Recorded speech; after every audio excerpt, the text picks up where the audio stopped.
अस्सलाम वालेकुम, मैं हूं बिलाल हुसैन, बिज़नेस जर्नलिस्ट समा डिजिटल। आज मैं आपसे अपना एक्सपीरियंस शेयर करूंगा कि मैंने अपना हाउस लोन कैसे अप्रूव कराया। गवर्नमेंट की स्कीम आई है जिसमें गवर्नमेंट आम लोगों को सस्ता लोन प्रोवाइड कर रही है। इसका नाम रखा गया है मेरा पाकिस्तान मेरा घर। इस स्कीम में गवर्नमेंट का टारगेट है कि 50 लाख कम आमदन वाले लोगों को घर की फैसिलिटीज़ प्रोवाइड की जाए, हाउस लोन की फैसिलिटी प्रोवाइड की जाए और वो रेंट देने की जगह इंस्टॉलमेंट दे के अपना घर हासिल कर सकें। स्टेट बैंक के आदाद व शुमार के मुताबिक अब तक जो लोगों ने एप्लीकेशंस दी हैं लो कॉस्ट फाइनेंसिंग के लिए, वो 150 अरब रुपए तक की हैं और उसमें से 60 अरब अब तक अप्रूव भी कर चुके हैं बैंक्स और 12 अरब तक अभी तक डिस्पर्स भी कर चुके हैं, यानी कि लोगों को मिल गए हैं और वो अपने घर बनाने में आगे काम कर रहे हैं। अब मैं आपसे अपना एक्सपीरियंस शेयर करूंगा। सबसे पहले जो आपको करना होगा वो यही करना होगा कि आप बैंक डिसाइड करें। बैंक किस बुनियाद पर डिसाइड करेंगे? सबसे बेसिक चीज़ तो ये होगी कि आप कन्वेंशनल बैंक से लेना चाह रहे हैं या किसी इस्लामिक बैंक से लेना चाह रहे हैं, क्योंकि ये स्कीम आपको कन्वेंशनल बैंक भी जो आपको ऑफ़र कर रहा है और इस्लामिक बैंक भी आपको ऑफ़र कर रहा है। इसमें आप एक और चीज़ भी देखेंगे कि आप बैंक में आपका जिस बैंक में आपका अकाउंट है, जिसमें आपकी ट्रांजैक्शंस अच्छी हैं, जिस बैंक के काम करने वालों से आपके अच्छे ताल्लुकात हैं, सलाम दुआ रहती है, आप ऐसे बैंक की ब्रांच में जाएँ जहाँ आप मिलते रहते हैं। होपफुली वो आपको हेल्प करेंगे, आपको समझाएँगे सही से और आपकी एप्लीकेशन फॉर्म भी भरने में आपकी मदद करेंगे। और उसके बाद सेल्स रिप्रेजेंटेटिव से आपको डिटेल्स लेनी है कि आपको क्या-क्या चीज़ें चाहिए। मैं जब गया हूँ पहली दफ़ा, बैंक ने मुझे पूरी लिस्ट नहीं दी कि ये डॉक्यूमेंट्स उनको फर्निश करने हैं। मैं एक लिमिटेड नंबर ऑफ़ डॉक्यूमेंट्स लेके गया, जिसके बाद उन्होंने बोला कि आप थोड़े से और डॉक्यूमेंट्स लेके आएँ और उसके बाद आपका फॉर्म सबमिट होगा। तो इसमें मेरा थोड़ा-सा टाइम लगा और जब मैंने दूसरी दफ़ा वो डॉक्यूमेंट्स लेके आया तो मेरे जो पुराने डॉक्यूमेंट्स थे, जैसे कि बैंक स्टेटमेंट और सैलरी स्लिप, वो उन्होंने बोला कि दोबारा से आप हमें नई ला के दें, क्योंकि यही इदारे की या बैंक की पॉलिसी है। इधर मेरी एडवाइस ये होगी कि जब आप पहली दफ़ा बैंक के अमले से मिलें और अपनी ख्वाहिश का इज़हार करें कि आप जो है इस स्कीम को अवेल करना चाहते हैं, तो उनसे तमाम डिटेल ले लें और उनसे पूछ लें कि आपको क्या-क्या डॉक्यूमेंट्स उनको फर्निश करने हैं, आपको लेके जाने हैं। इसमें हर बैंक्स की अपनी-अपनी डिमांड्स होती हैं। कोई आपसे 1 महीने की सैलरी स्लिप माँगेगा, कोई 3 महीने की माँगेगा और किसी लोगों के मुताबिक मुझे बताया गया है कि 6-6 महीने की भी स्लिप्स की बैंक्स ने डिमांड करी है। जो आपको फॉर्म भरने के लिए डॉक्यूमेंट्स चाहिए होंगे, उसमें सबसे पहले एनआईसी है, फिर आपकी 2 फ़ोटोग्राफ्स माँगेंगे और रीसेंट सैलरी स्लिप माँगेंगे। मुझसे 3 महीने की माँगी गई थी, जो मैंने उनको प्रोवाइड की। एचआर का लेटर माँगेंगे कि ये इधर काम करते हैं और सेकेंडली एक्सपीरियंस लेटर भी माँगेंगे, कितने अरसे से आप इस पर्टिकुलर जगह पे काम कर रहे हैं। दूसरा, आपसे आपने जहाँ अपने अकाउंट्स मेंटेन किए गए हैं, यानी कि आपके अकाउंट्स हैं बैंक्स में, उनसे अकाउंट मेंटेनेंस सर्टिफिकेट माँगेंगे, यानी कि वो बैंक एक सर्टिफिकेट देगा कि इतने अरसे से, पिछले 10 साल से ये एक्टिव ट्रांजैक्शंस कर रहे हैं हमारे बैंक में, या 3 साल से कर रहे हैं या 2 साल से कर रहे हैं। तीसरा, जहाँ आप रहते हैं वहाँ का इलेक्ट्रिसिटी बिल या वाटर एंड सीवरेज बोर्ड का बिल या गैस का बिल आपको प्रोवाइड करना होगा, ताकि वो आपकी जहाँ आप रहते हैं उसको आइडेंटिफ़ाई कर सकें। इन्हीं डॉक्यूमेंट्स में आपको अपने डिपेंडेंट्स आपके ऊपर, यानी कि जो डिपेंडेंट है, जैसे कि वाइफ़ है, बच्चे हैं, उनका आपको एनआईसी और अगर बच्चे छोटे हैं तो बी फॉर्म भी प्रोवाइड करना होगा। बैंक की शराइत में सबसे पहली चीज़ ये आती है कि आप कितने अरसे से काम कर रहे हैं। मिनिमम आप 2 साल से एक ही इंडस्ट्री में काम कर रहे हो अगर सैलरीड हैं। अगर आप बिज़नेसमैन हैं तो 3 साल से आप एक ही इंडस्ट्री में बिज़नेस कर रहे हों। यानी कि अगर आप फार्मास्यूटिकल में हैं, आपका मेडिकल स्टोर है या आपकी कोई करियाने की दुकान है, तो आप उसी इंडस्ट्री में काम कर रहे हों। सबसे अहम सवाल जो हमसे किया जाता है, वो ये किया जाता है कि इसके ऊपर आप जो लोन लेंगे, इंटरेस्ट कितना होगा और क्या परसेंटेज होगी, क्या आपकी इंस्टॉलमेंट बनेगी। वो तो हर बैंक अपना-अपना इंस्टॉलमेंट का स्ट्रक्चर आपको बता देता है कि इतना-इतना आपको इंस्टॉलमेंट देना होगा। वो इन्हिसार करेगा कि आप कितना लोन बैंक से ले रहे हैं। कम लोन लेंगे तो इंस्टॉलमेंट भी कम होगी, ज़्यादा लोन लेंगे तो इंस्टॉलमेंट भी ज़्यादा होगी। टियर 1 के अंदर आपको पहले 5 साल जो आपने लोन लिया होगा उसके ऊपर 3% आपको इंटरेस्ट या रेंटल देना होगा और अगले 5 साल, यानी कि शुरू के 5 साल के बाद अगले जो 6 से 10वां साल तक होगा, फिर आपको 5% उसके ऊपर जो आपने कैपिटल लोन लिया है, जो लोन लिया है, उसके ऊपर आपको पेमेंट्स करनी होगी। इंटरेस्ट की, या उसको आप रेंटल भी कह सकते हैं। और जो अगला जो 10 साल होगा, ये जो स्कीम है वो 20 साल तक के लिए है।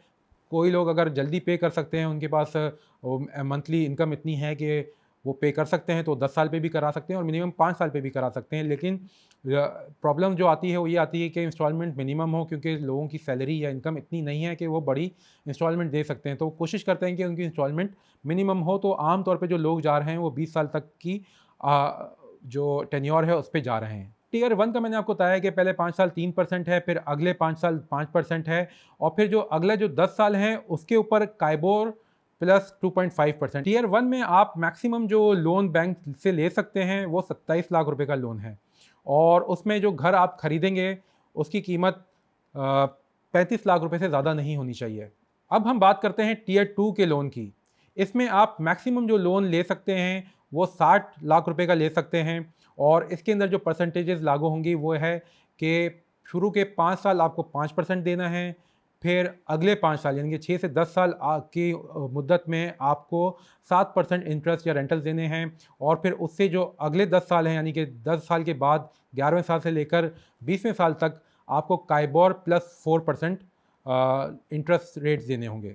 इस वाले टियर ऑफ लोन में जो है प्रॉपर्टी कीमत कुछ भी हो सकती है, उस पर गवर्नमेंट ने कैप नहीं लगाई है। और जो थर्ड टियर है, टियर 3, उसमें जो आप लोन अवेल कर सकते हैं इस बैंक का वो है 1 करोड़ रुपए का, और उसके ऊपर जो इंटरेस्ट रेट या रेंटल्स लागू होंगे शुरू के 5 साल वो है 7%, फिर अगले 5 साल वो है 9%, और फाइनली आपको काइबोर प्लस 4% देना होगा जैसे टियर 2 में देना है। मैंने टियर 2 के लोन के लिए अप्लाई किया था, और उसमें जो मेरा लोन अप्रूव हुआ है वो जो मैंने अमाउंट कोट की थी कि मुझे इतना लोन चाहिए उसका सिर्फ 60% अप्रूव हुआ है। अब मेरे लिए एक मुश्किल तय होगा कि मैं किस जगह क्या चीज़ खरीदता हूँ, ये चैलेंजेस तो फेस करने पड़ेंगे आपको भी। अगर आप एक अमाउंट कोट करते हैं कि मुझे इतना चाहिए, ज़रूरी नहीं है कि आपको उतना अमाउंट मिल जाए, हो सकता है कि उससे कम मिले। और इसमें सबसे मुश्किल चीज़ वो ये होगी कि घर इस कीमत में जो मुझे बैंक लोन दे रहा है, और उसके ऊपर जो 10% बैंक की शर्त है कि आपको भी ऐड अप करना है, यानी कि अगर मुझे किसी को 10 लाख का लोन है तो 1 लाख रुपए उसको भी डालने हैं, किसी का 1 करोड़ लोन है तो उसको तकरीबन 10-15 लाख रुपए अपनी जेब से भी डालने हैं। अगर मैं ये ऐड कर भी लेता हूँ, कुछ एक्स्ट्रा ऐड कर भी लेता हूँ, तो मुझे उस कीमत में घर किधर मिलेगा, मिलेगा कि नहीं मिलेगा, ये एक मुश्किल सवाल है जो मैंने अभी तक तय नहीं किया है। अब मैं इसी के लिए लगा हुआ हूँ कि मुझे घर कहाँ मिलता है। घर के हवाले से भी बैंक की कुछ शर्त हैं। पहली शर्त यह है कि आपके डॉक्यूमेंट्स बिल्कुल क्लियर होने चाहिए, यानी कि आप ऐसी जगह पे नहीं जा सकते जहाँ पे लीज़ नहीं है प्लॉट्स, या पोर्शंस पे नहीं जा सकते। कराची में बहुत सारी जगह ऐसी हैं, पोश एरियाज़ हैं जहाँ पे पोर्शंस बनाए गए हैं, वो कमर्शियल एरियाज़ नहीं थे, उधर उन्होंने रेजिडेंशियल एरिया में घर बना दिए हैं, पोर्शन बना दिए हैं, और पोर्शन में लीज़ नहीं होते घर, और सब लीज़ होती हैं लेकिन उनके अंदर लीज़ नहीं होती, इसलिए बैंक उनको फाइनेंस नहीं करता। इसके लिए कंपलसरी है कि आप ऐसा घर सेलेक्ट करें कि जिसमें आपको लीज़ मिल सके और पेपर्स भी कंप्लीट हों। तो सबसे पहली चीज़, जब आप घर ढूंढने जाएंगे तो अपने ब्रोकर को, जिसको भी आप ऑन बोर्ड लेंगे घर सेलेक्ट करने के लिए, उससे आप पहले ही बता दें कि मैंने जो है लोन अवेल करना है, मुझे ऐसा घर दिखाएं इस रेंज में जिसमें मैं लोन अवेल कर सकूं, यानी कि बैंक एक्सेप्ट कर सके कि ये घर जो है, ये फ्लैट जो है, या ये ज़मीन पे जो है आपको घर आप ले सकते हैं इस लोन के बुनियाद पे, या आप नहीं ले सकते। अभी लोग ब्रोकर्स को अप्रोच कर रहे हैं, और मैंने भी ब्रोकर्स को अप्रोच किया, उन्होंने बताया कि बहुत लोग अब आ रहे हैं लोन को अवेल करने के लिए, और उनको पता है कि किस एरिया में कौन सी ज़मीन लीज़ है, वो आपको उधर ही लेके जाएंगे। लेकिन फाइनली आपको ये अच्छा डिसाइड करना होगा कि ब्रोकर आपका सही हो। इसमें चांसेस कम हैं कि, क्योंकि बैंक भी इन्वॉल्व होगा, कि आप बेवकूफ़ बन जाएं, कोई ऐसी जगह प्लॉट ले लें जो कि डिस्प्यूटेड हो, आपको मुश्किल हो उसको हासिल करने में। बैंक इसको अच्छी तरीके से इसको एवेल्युएट करेगा। इसको बेच आप इसी सूरत में सकते हैं जब आप जो बैंक का किस्तें हैं पूरी जमा करा दें, जो बैंक का लोन है वो वापस करा दें, और इसके बाद ही आप सेल आउट कर सकते हैं। जब तक आपका बैंक का लोन उसके ऊपर है इस स्कीम के अंडर में, आप उसको बेच नहीं सकते। इस स्कीम में आपको एक और चीज़ का ख्याल रखना पड़ेगा कि आप जो प्रॉपर्टी पसंद कर रहे हैं उसका एरिया एक महदूद हो, यानी कि अगर टियर 1 की बात करें तो आप जो घर बनाएंगे वो 800 साढ़े 800 स्क्वायर फीट से ज़्यादा का नहीं होना चाहिए, और अगर फ्लैट लेंगे तो वो 1250 स्क्वायर फीट से ज़्यादा का नहीं होना चाहिए। और ये जो टियर 1 की स्कीम है वो आमतौर पे आम लोग अवेल नहीं कर पाएंगे, क्योंकि नेफ्डा की स्कीम्स हैं। अगर कराची की बात करें तो मैंने जो मालूमात कराई हैं, अभी तक नेफ्डा का कोई प्रोजेक्ट एप्लीकेबल नहीं है, बैंक के पास भी इंफॉर्मेशन नहीं है, हो सकता है कहीं बन रहा हो, हमें पता ना हो। और दूसरी चीज़ ये कि पंजाब साइड में सुनने में आ रहा है कि नेफ्डा की कुछ स्कीम्स बन रही हैं, वहाँ पे सिर्फ आप जाके ये लोन जो है अवेल कर सकते हैं। आम स्कीमों में अगर आप देखें अपने एरिया में घर लेना चाहें तो वहाँ पे ये स्कीम टियर 1 की जो है अवेलेबल आपके लिए नहीं होगी, टियर 2 की ज़रूर होगी और टियर 3 की भी होगी। टियर 2 में भी जो मैक्सिमम एरिया का आप घर ले सकते हैं वो 1250 स्क्वायर फीट है, घर या फ्लैट। अगर हम टियर 3 की बात करें तो 250 गज से ज़्यादा का घर नहीं होना चाहिए और अगर आप फ्लैट के लिए जाते हैं तो 2000 स्क्वायर फीट से ज़्यादा का फ्लैट नहीं होना चाहिए। यानी कि एरिया जो है उसका एक महदूद होना चाहिए। ये नहीं कि आप बहुत बड़े जगह पे आप घर ले लें, उसके अंदर बहुत बड़ी आप अपनी एडिशन करें और फिर वो जो मॉर्टगेज करेगा बैंक उसको उसके लिए डिफ़िकल्टी हो। मेरी अंडरस्टैंडिंग यही है कि ये वजह इन्होंने रखी है और ये स्कीम भी कम आमदन वाले लोगों के लिए है, तो एक्सपेक्ट करना कि वो इतने बड़े-बड़े घर लेंगे तो एक्सपेक्टेशन नहीं की जा सकती उनसे। इसमें मैं आपको एक और चीज़ बताता चलूँ कि लोग ये भी सवाल करते हैं कि अगर हमारा कोई एक सर्टेन अमाउंट लोन का अप्रूव होता है तो आपको उसमें अपने इनिशियली कितने पैसे डालने पड़ेंगे। यानी कि अगर फॉर एग्ज़ाम्पल आप कोई घर पसंद करते हैं 50 लाख का और आपका लोन भी अप्रूव 50 लाख का है तो आपको बैंक पूरे 50 लाख नहीं देगा, आपसे 5 लाख रुपए माँगेगा। 10% जो अमाउंट है उसका माँगेगा कि आप अपने डालें और बाकी बैंक डालेगा। और दूसरे केस में जो कि टियर 3 की अगर बात करें, टियर 3 में 15% है। फॉर एग्ज़ाम्पल अगर आपका 1 करोड़ का लोन अप्रूव होता है कि आपको 1 करोड़ बैंक देगा, तो उसके ऊपर 15% यानी कि 15 लाख रुपए आपको अपने डालने पड़ेंगे। लेकिन ये है कि आप इससे ज़्यादा भी डाल सकते हैं, लेकिन इससे कम नहीं डाल सकते। एक सवाल हमारे पास ये भी आया है, लोगों ने पूछा है कि कम आमदन मिनिमम कितनी होनी चाहिए जिस पे ये लोन अवेल कर सकते हैं। तो स्टेट बैंक का तो स्टेटेड पॉलिसी है कि कोई लोअर कोई कैप नहीं है कि आपकी कम से कम इतनी सैलरी होनी चाहिए। स्टेट बैंक का तो कहना ही है, लेकिन जब आप बैंक जाते हैं, जो फाइनली आपको लोन देंगे वो तो एक प्राइवेट एंटिटीज़ हैं जो आपको लोन देंगे और आपसे वापस इंस्टॉलमेंट की सूरत में वसूल करेंगे। तो उनके मुताबिक कुछ बैंक्स 40,000 रुपये उन्होंने रखा है कि आपकी मिनिमम इनकम 40,000 होनी चाहिए जिस पे आप 10-15 हज़ार रुपये इंस्टॉलमेंट उनको मंथली वापस कर सकें। और कुछ बैंक का हो सकता है इससे डिफरेंट हो, किसी का 30-35 भी हो सकता है, किसी का 50 भी हो सकता है।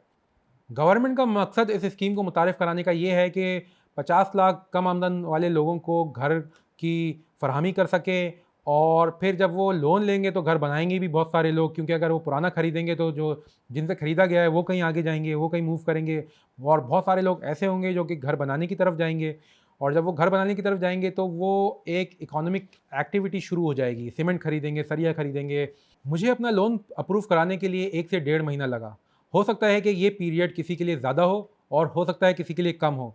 ये डिपेंड करेगा कि आप कौन से बैंक के पास जाते हैं और कौन सी ब्रांच में भी जाते हैं। ब्रांच टू ब्रांच भी जो बैंक का अमला होता है उनके तरीक़ेकार में डिफरेंस होता है। सेकेंडली ये सबसे इंपॉर्टेंट चीज़ कि आपके डॉक्यूमेंटेशन कितने स्ट्रॉन्ग हैं। इस वक्त बैंक के ऊपर रेस्ट्रिक्शन है कि वो लोगों को लोन दे और अगर जिसके डॉक्यूमेंटेशन स्ट्रॉन्ग हैं यानी कि उनकी जॉब मुस्तहकम है, उनके बिल्स वगैरह, उनकी बैंक स्टेटमेंट वगैरह जो कि मैंने ज़िक्र किया डॉक्यूमेंटेशन का, सब स्ट्रॉन्ग है, तो हो सकता है उनको इससे भी जल्दी लोन अप्रूव हो जाए और हो सकता है जिसको किसी के डॉक्यूमेंटेशन वीक हैं उसको थोड़ा टाइम लगे। उम्मीद है कि ये वीडियो देखने के बाद आपको मदद मिलेगी कि आप अपना केस बैंक को कैसे ले जाके देते हैं, बैंक के साथ कैसे डील करते हैं। अगर ये वीडियो आपको अच्छी लगी तो लाइक और शेयर ज़रूर कीजिएगा और कोई सवाल हो तो कमेंट बॉक्स में ज़रूर पूछिएगा। अल्लाह हाफ़िज़।